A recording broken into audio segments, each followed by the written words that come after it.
இன்றைக்கு நிறையா பெண்கள் பார்த்திங்கன்னா, குழந்தை இல்லாமல் நிறையா கஷ்டப்படுறாங்க.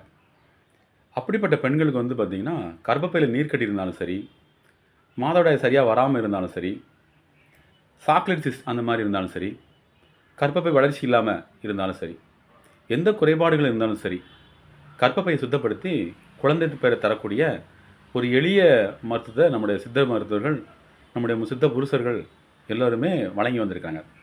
அந்த அடிப்படையில் பார்த்திங்கன்னா, இன்றைக்கி நம்ம பார்த்திங்கன்னா, அரச மரத்தோட கொழுந்து இலைகளை அரைச்சி தினமும் காலையில் மாலையில் ஒரு நாளைக்கு 2 வேளை அரைச்சிட்டு அதை நல்லா நீத்தண்ணியில் கலந்து காலையில் மாலையில் ஒரு நெல்லிக்காய் அளவுக்கு பருகி வந்தாங்கன்னா, பெண்களுக்கு அவங்களோட கர்ப்பப்பை சார்ந்த பிரச்சனைகள் சரியாகும், மாதவிடாய் சம்மந்தமான பிரச்சனைகள் தான் சரியாகும், நீர்க்கட்டி சம்மந்தமான பிரச்சனைகள் தான் சரியாகும், கர்ப்பப்பை சுத்தப்படுத்தும், குழந்தை பாக்கியத்தை தரவல்லது.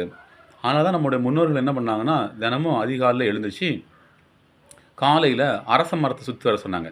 அரச மரத்தை சுற்றி வரதோட நோக்கம் என்னென்னு கேட்டிங்கன்னா, அதோட ஆக்சிஜன் எல்லாமே முழுமையாக கிடைக்கும். அதில் கர்ப்பப்பையோட குற்ற குறைபாடுகள் நீக்கி கர்ப்பப்பைக்கு ஒரு நல்ல பலம் கொடுக்கக்கூடியது தான் இந்த அரச இலை கொழுந்து.